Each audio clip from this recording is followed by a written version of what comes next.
Hey guys, welcome to the podcast today. And I've got Alexander the Ritter as a guest today. And he is co founder and CTO of SmythOS, which we're going to talk about a little bit later.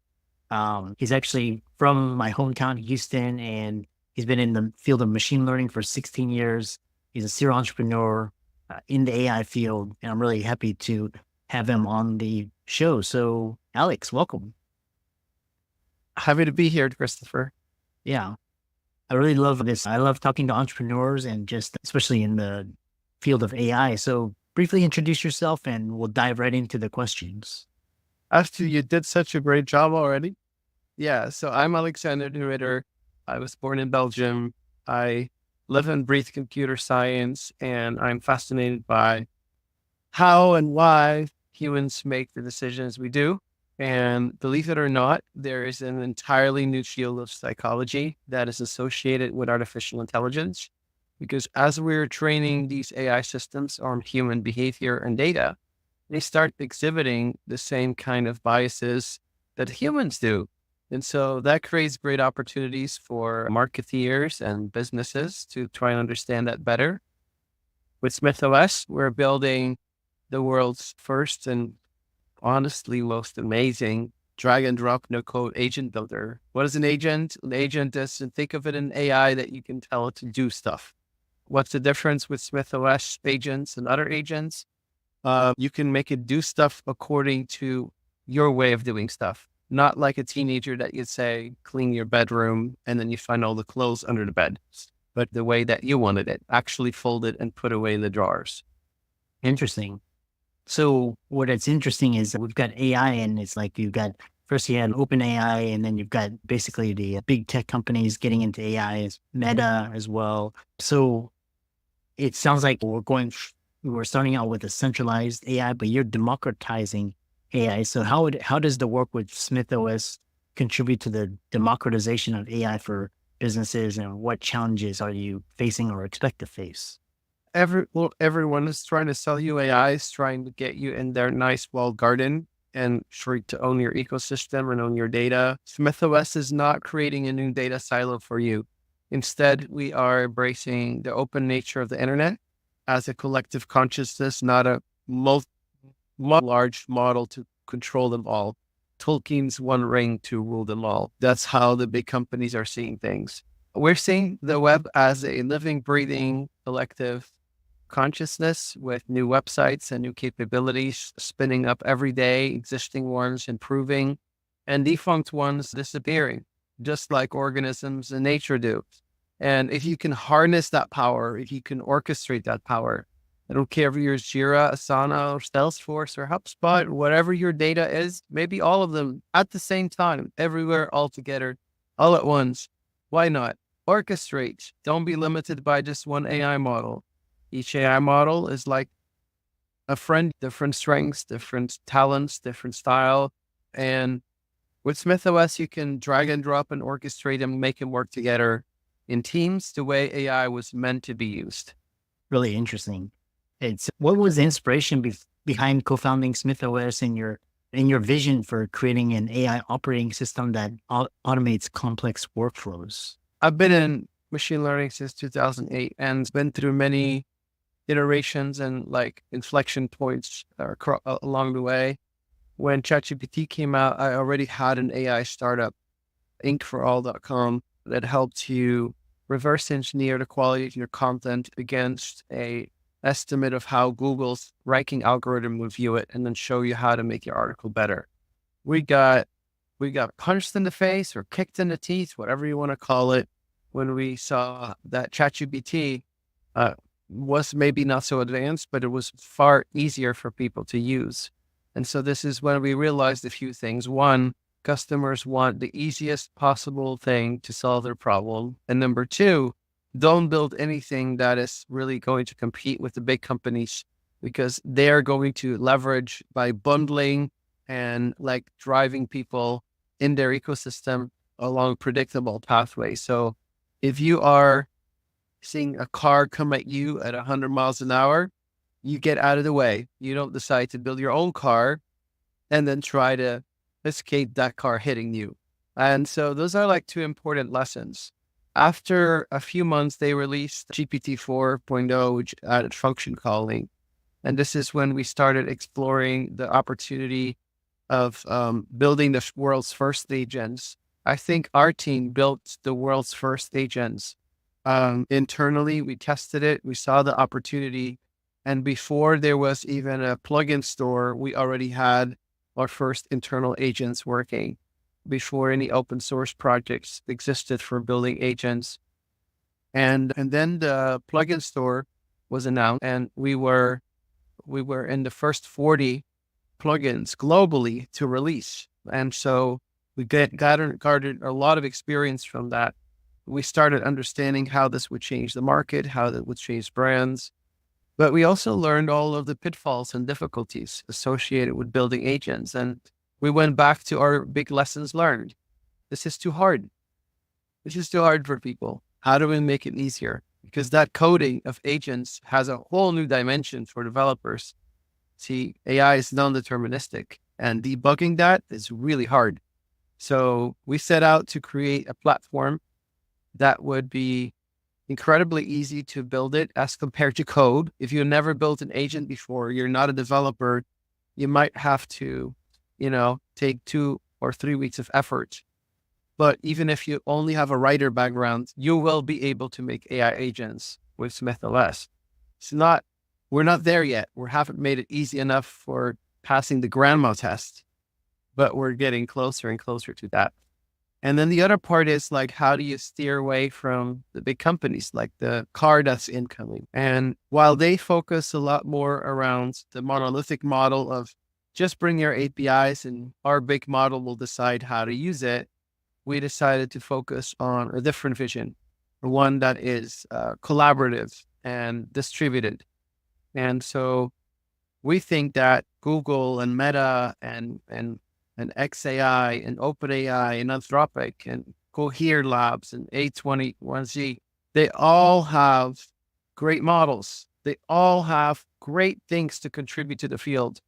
And any company that's trying to keep it inside their own walled garden, by default, you're going to miss out on what the entire internet is doing.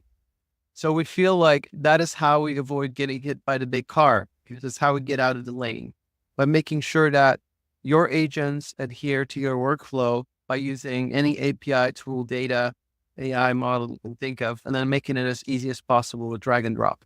And so ever since function calling came out, we have been working 24/7 on this one vision to make AI agent building as easy as possible and as compatible as possible. Build it once, deploy it anywhere, and break free out of that prison of that company who wants to own your data and your application layer on it. Yeah. Interesting. And so you mentioned AI ensemble models, and you've pioneered these models in AI. And explain how these models work and the unique advantages they bring to organizations.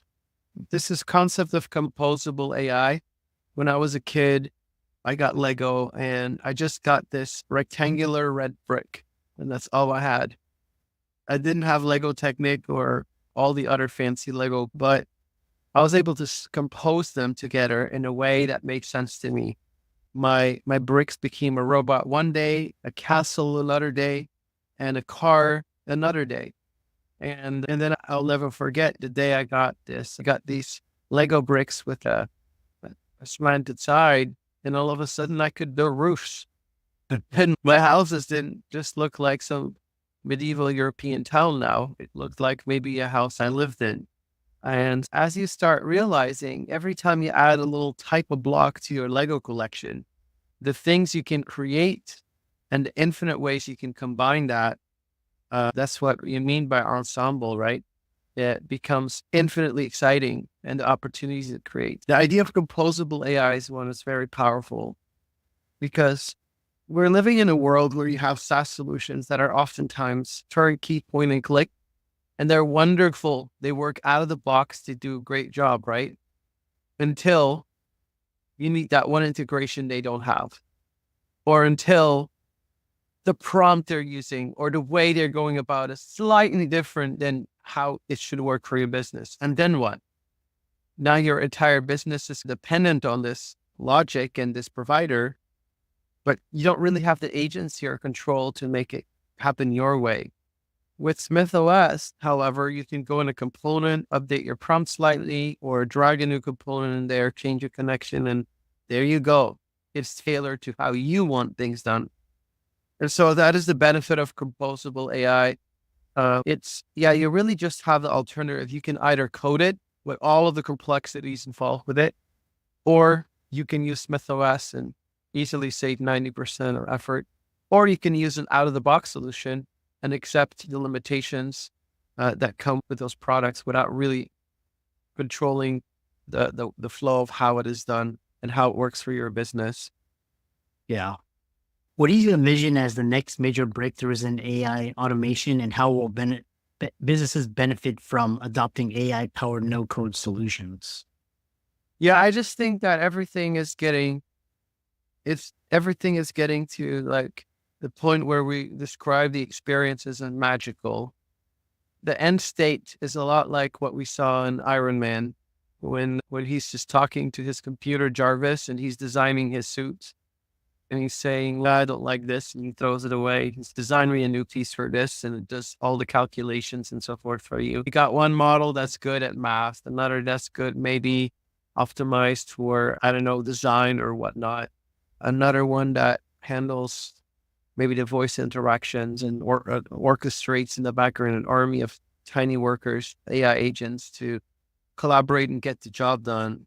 It's going to get to that point where you're going to literally have a digital colleague. And that colleague's not just going to be an agent that does one thing. It is literally going to be like talking to an executive assistant or operations manager that knows how to ask other humans in your organization for help, or ask other agents in your organization for help, and then orchestrates the work until it's done. And maybe it becomes less like ChatGPT, where you type something and you get an instant result streaming back to you. But maybe the AI goes off for a week and works in the background and then comes back and says, here's a fully built, tested, user researched, use case built project. And here you go. And then all you do is give it some feedback. It does one more iteration like a Jarvis and it comes back to you. This is rapidly becoming reality. This is rapidly not becoming science fiction, but just science. The way we're going to see that happen is the distribution mechanisms are clear, right? We carry a phone in our pocket, whatever company that is from, right? That is a distribution method. You have computers you work on. That's a distribution method. You got the Internet of Things. You got the home automation. That is also where it's going to live. So from a hardware perspective, it makes sense. New form factors are emerging. We got the smartwatches getting better. We get the mixed reality glasses like the ones Meta, Project Orion, what they were demonstrating, and their Ray-Ban collaboration. So new form factors are being tried and coming around. At an early extreme end, you got like a Neuralink, right? So today Neuralink is like decoding your brainwaves, but can it also implant an image in your brain that it pretends you're seeing that? You don't need glasses on your face. All you need is a chip in your head. Eventually, that's where we're going. In the short term, though, it's going to not get in the sci-fi environments. It's just going to be centered around the hardware that you're using. And that hardware is going to be much better. Now, your core assistant will live on these platforms. So who are the players? Google, Microsoft, Apple, and Meta, right? They are the ones with the billion plus audiences, right? They're the ones who have it. In the workspace, the game is between Microsoft and Google, between workspace and team.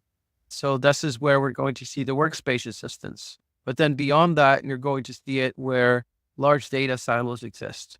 If all your sales data is in a Salesforce, that's where you're going to have the best sales agents. If all your supply chain data is in SAP, that's where you're going to have your supply chain agents, where your data lives. And so those are the places the agents are going to start appearing first. And then eventually they're going to like a collaborative orchestra. They're going to be starting to be orchestrated across all environments in a collective, collaborative sense. And that is going to reach its apex, of course, around the providers that have the right hardware access, where they have the audience in the mass volume to distribute that. Interesting. I know we have we talked about how do you foresee human AI collaboration evolving in the workplace, and what are the most significant challenges in creating seamless workflows between humans and AI agents? Yeah, I say that the best interface is no interface. What if an agent could, I don't know, you could just turn your computer on and be like, well, give your agent a name. Or, hey, Sarah, I'm not going to set off your device in the background, all right? Hey, Sarah, check my email, right? And Sarah goes off and check the email. It's just like, oh, there's some important messages. And you're like, oh, clean my inbox. I want inbox hero, like apply to something. Yeah, sure thing. So you don't need another app installed when you already have your email app. The agent just uses that. You're in your sofa and you're saying, hey, I plan to take my kids out for a little ride or whatever. I'm going to go take them to, I don't know, the arcade or whatnot. And so the agent, Sarah, whatever, is okay, sure, I'll take care of that. And Sarah talks to your Tesla and be like, are you charged? Yep, I'm charged. All right, get out. The Tesla answers Sarah, I can't. The garage door's stuck. I can't get out. Sarah's no problem. Chamberlain, open that garage door. Oh, sure. Right away. Okay, it's open. Sarah then goes back to Tesla and says, all right, now pull up. And the Tesla says, okay, no obstacles. I can get out. The car pulls up. The Tesla turns on. The AC goes. I'm in Houston, so it's hot. So the AC goes on. If you're up north, it's a heater. And you're ready. So now all you did, you were in your sofa. All you did is say, Sarah, take care of those things, right? Now Sarah says, yep. Hey, Chris, hey, car's ready, right? And you just go about your way. And as you drive off, Sarah knows you took off and tells Chamberlain, close that garage door, make sure all the doors are locked, make sure the alarm is set, and so forth. It's seamless. So the best interface is no interface. Agents can operate and automate your marketing campaigns. They can automate your email. They can automate your CRMs. They can automate your task tools like Jira, ClickUp, Asana. But they can also handle like customer inquiries over voice and handle support calls, or make less support calls have to need a human being to answer it, and so forth and so on. So when we think about interfaces, the best interface is no interface. The second best interface is an interface you're already using. And so I would like everyone to just consider to build agents really that work in the places you already work. That's why with SmythOS, when you create an agent, but your organization uses Microsoft Teams, you can easily deploy your Smith agents into Teams. So you can chat with it as a colleague. But if the other hand you use Slack, you can do that too, and so forth. So it's really important to not create new silos for people to work in. And on the top of, because one thing was people are saying, very much like the internet, people were saying, oh, the internet's just a fad. And they said the same thing about coin, and they said the same thing about AI. But Satya Nadella on a recent podcast, he was like, this is one of those things. It's like general purpose infrastructure innovation, things that will make, what are the key factors that determine success in AI adoption? People are just using it. Yeah. Let's just say that science, technology, and AI advancements don't care about your opinion.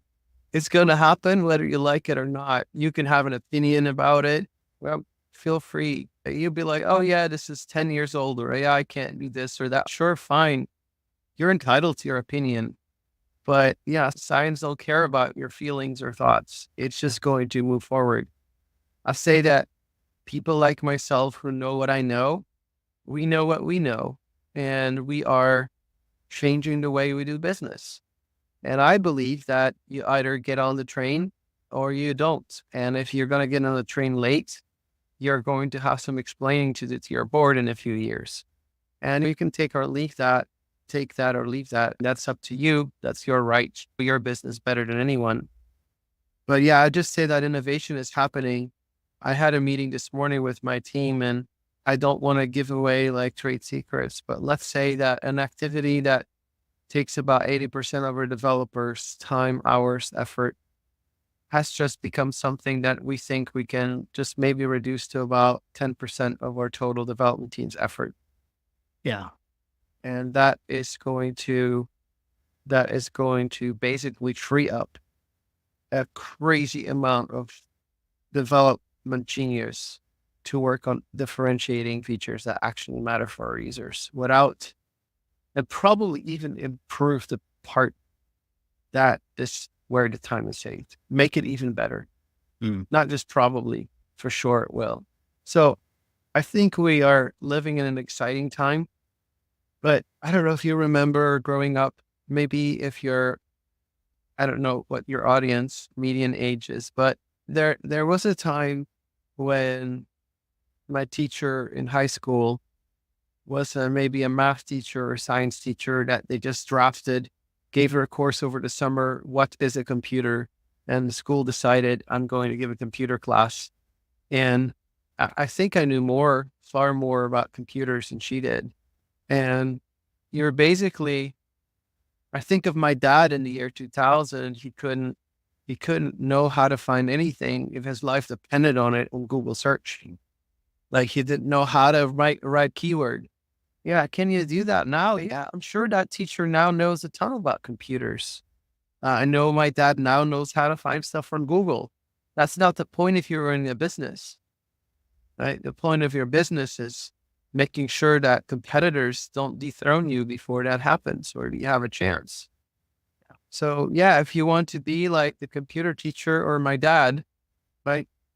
Yes, wait and see, or just have fun with it. Have fun. This is the most exciting time to do business in human history. This is the most exciting time. I've not been this excited about computer science and development and building things since, I don't know, since 1994, when everything seems new and exciting.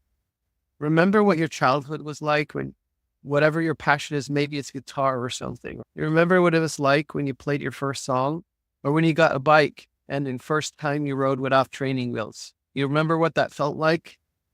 Today, we can feel like that every day. There's something new like that. If you're not having fun with it, then you're going to be much more like my dad in the year 2000. And other people who are excited will probably run circles around you with their bicycle. You'll see all the other kids in the street having fun and you'll just be there. But hey, you can have your opinion too. That's fine. Yeah. I love that. It reminds me of just like if you didn't have a website or basically you became a blockbuster. I mean, we're all familiar with that and just so many stories. So how So can off that example you mentioned, right? You could have a successful business without a website for a long time.